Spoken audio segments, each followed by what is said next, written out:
I got Ref filling us in on Dustborn, my favorite game in the world. Let's see what he has to say. So it's another very horrible day for the modern audience and another great one for gamers. We are once again talking about Dustborn. Yes, in the year 2026, Dustborn is trying to make a comeback. For those who are not familiar, this is one of the most woke games ever created, and predictably, it ended up in the dustbin among the other woke trash that we've seen released over the past couple of years. If you notice, there's Concord at the top right there. We got Dustborn over there. I would like to point out immediately over here, what do you see? That's right. That's Dustborn, and not one, but two copies of Concord. I'm the guy. Yep, I'm that guy. But why are we talking about Dustborn again? Well, they have pretty much been giving this game away for free. They have slashed the Steam price by 95%. Dustborn right now costs $1.50. It essentially costs the same as a can of soda. And yet, is the modern audience going to show up now? I mean, this game they virtue signaled about is practically free. Will they finally support this game now that it costs them virtually nothing? Yeah, we all know what the answer is. And I got to be honest, if you didn't buy this game, I have bad news for you. You are racist. That's just the truth. The answer. But let me get into Dustborn here, because I saw this thread today where an individual is basically saying that go woke, go broke is a fake narrative, and that they've never seen a single example of something deemed as woke that somehow failed. And of course, this person asks for examples while immediately locking the replies. Many such... Look at the community notes. This is spectacular. So let me help out this individual by giving the history of Dustborn before we get into the recent Steam sales. So Dustborn is the most woke game ever. You can see the journalists trying to prop this up from day one. Oh, yeah. And they don't offer anything about the gameplay. Instead, they say, Dustborn lets me smash fascists and flirt with my situationship on a road trip across America. What a diabolical sentence, ladies and gentlemen. Yeah, but of course, the gameplay itself, if you can call it that, is just calling everyone racist. There's even abilities in the game called cancel, where you literally cancel people. There's also bully, which makes so much sense for people who are proponents of cancel culture, because that's what they are. They're cry bullies. And there's also normalize. And as we always see, normalize this, normalize that, normalize shutting up, please. It's so good. But of course, this game and its sterling content received a 7 out of 10 rating from IGN. 1 point shy of their rating for Black Myth Wukong. By the way, never trust these journalists. And also, Dustborn had some other controversies, including stealing game assets. That's right. And when it was reported on Twitter, this was the response from one of their woke devs. Simply saying, this is the funniest stuff I've ever seen, dude. Why do you care? You know what is the biggest controversy out of all this? This right here. We're the aliens. We're the refugees. Okay, that's enough of that. Sorry, back to the video. I apologize. Person is probably very anti-AI and cries about that stuff. Now it's stealing from people, and yet when they get caught stealing assets for their game, they say, why do you care? This is so funny. And that same woke... Look at the guy's name up there. Is a sprout. That's good. That's good. For their game, they also said this: I will put knitting men and sexy non-binary peeps in your video game, and I will never stop. Be afraid, I come not in peace. And that seemed to be the overall attitude of Dustborn, where the creative director stated that publishers and developers are just understanding more, that there's a wider and more diverse audience out there, and that games are becoming more global. Games are becoming more accessible to everyone. And that means the audience changes. A masterful gambit. They tried to go all in on the modern audience, and guess what? It didn't show up. But some people really tried. There was plenty of woke people trying to prop up this game. I saw Reddit posts like this, where they're saying the reviews aren't that bad when you look at Kotaku, I love Dustborn. Pax is a great character voiced by Dominique Tipper, and Psy is absolutely precious. It's a good adventure game made by a company that's made adventure games with female leads for a long time. Actually, it's more like, I love Dustborn. IGN, Polygon, and PC Gamer. Yes, Redditors unironically get their game reviews and recommendations from these sources. But they continue on with the blame game, because certainly it wasn't the game itself and the development team who's responsible for its failure. It's the anti-woke harassment that the game devs face. Yes, it's the anti-woke that caused this game to fail. But it wasn't just the modern audience and games journalists who were propping up this game. Dustborn was able to secure funding from multiple government entities, including the Norwegian Film Institute, securing 1.4 million USD from them, and the EU Creative Grant that gave them another 150,000 euros, and also got $250,000 from the US government. And it was described as a new counter-disinformation game. Absolutely. This is clearly before Doge came in and just wiped all of this nonsense out. $250,000 for a new like they've already made their money back. They don't care if they sell. They've already made $2 million before they even got started. You kidding me? They have no risk in this. If you just go to the government and say, money, please.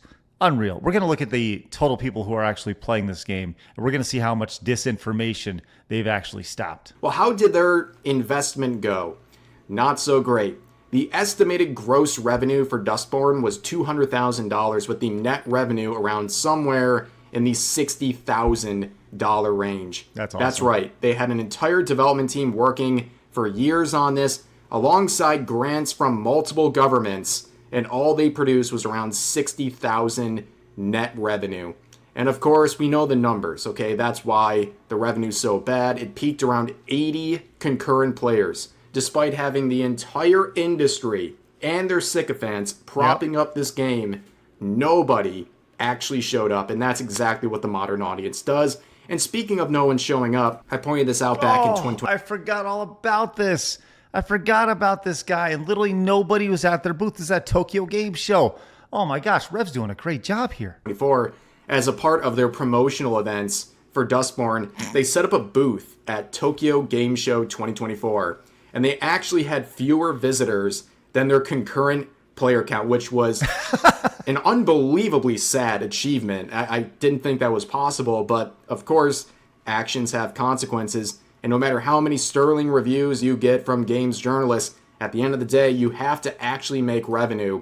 So then, Red Thread Games released a message saying that, well, there are some issues here, and we're very disappointed, and they expected Dustborn to spark conversation and debate, and they look forward to engaging with players in a positive and constructive fashion. Unfortunately, that conversation has been drowned out by a tidal wave of hate and abuse. You didn't like our slop. That's how this playbook goes. You know that anytime somebody, like a company, you're seeing this right now with the Wolverine game that's coming out or whatever. Like anytime there's any sort of criticism, the tidal weight of hate, and abuse. Bleeding hearts. And of course, in stunning fashion, they locked the replies as well, blaming everyone else but themselves. And as pointed out here, they would have been better off just sending an email to the 12 remaining Dustborn players who were still hanging in there at that point. And also you have other quotes saying these are the tactics of the good guys in Dustborn. Yep. Kind of makes you wonder about the morality of the people who made it, doesn't it? Which is very ironic, the use of cancel and bully as attacks from the supposed good people to the supposed bad people is very telling. And then here's another quote saying the main character in Dustborn uses her powers to cancel, bully, hoax, manipulate, and gaslight others because they don't share her beliefs. You are the advocates of hate speech, harassment, and threats. Pax is not a hero, she is a sociopath, and you not recognizing this is insane. This is something that we've seen consistently with these games, is the absolute narcissistic nature of the lead characters here. And the idea of going in and constantly saying things like this. You are racist. Yeah, that's a thing. That's a superpower in the game. And the fact that we've just taken that and we use it on the show all the time, spectacular. Thank you so much, Red Thread Games or whatever you were called. I can't wait for your sequel. Of course, after this disaster launch of Dustborn, one that they even acknowledged at the studio as a disaster, you thought they would have just canceled this project, but 2 years later, they're still going strong. Well, oh, yeah, sort of. baby. They have now had this 95% price slash on Steam, again leaving the game at a price of $1.49. I said that's the price of a can of soda. I'm not even sure if that's true anymore. But yeah, even when this game is $1.50, $1.50, the modern audience still doesn't show up. They never put their money where their mouth is. They never actually back the games they pretend to like. Because right now, a couple days into the sale, they're sitting at 15 in-game players. That's right, only 15 people from the modern audience could spend $1.50 to support the game that was apparently such a masterpiece. And if you look at the last week or so, you can see when the sale hit, they went from, 1, 2, 3, 4, 5 players, and they peaked way up there at 27 players. And ultimately, it's falling off again. But, I mean, what are you going to do? The all-time peak being 83.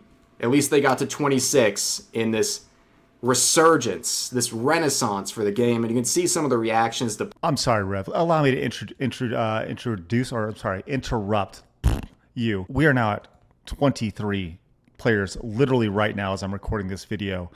28 peak, 83. Look at that number fly up. I mean, that's up like 5,000%. Now, I was curious, was this all just streamers? And the answer is no. There are 0 streamers playing this game right now. Oh my God. Oh my God. It's spectacular. Post talking about this sale, saying, I wouldn't buy that for $1. Dog turds on the street are free, yet you don't see people picking them up and taking them home. Thanks, I'll pass. Hey, Kirsten. I had someone try and gift me this, and of course they declined it with a note saying F off.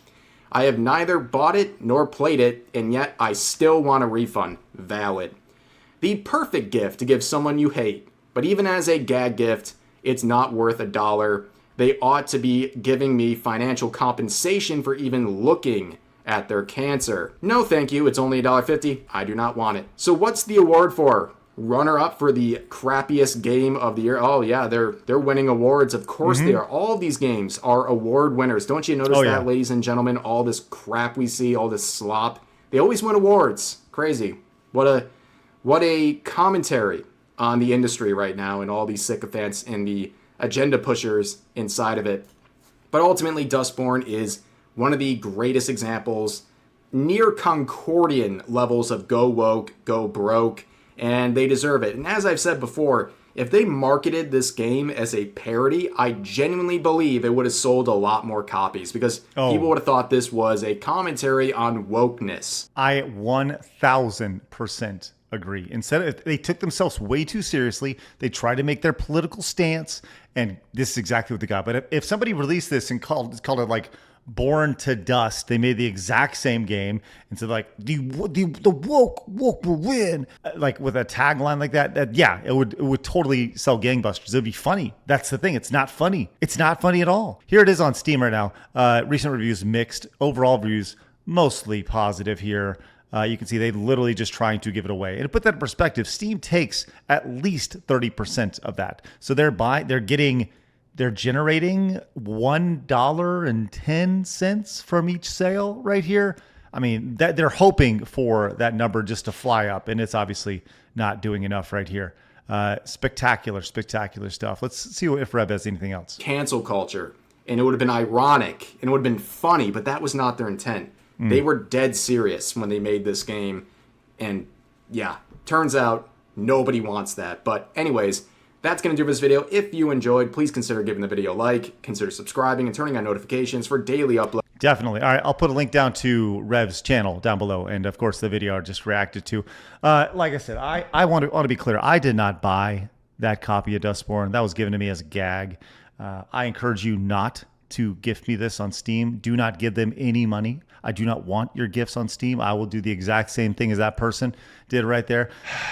I will not play it. I've seen enough. And I'll say this. If you do not subscribe to my channel right now, so this Side Scrollers channel, if you do not give this video a thumbs up, there's really just one thing for me to say. You are racist.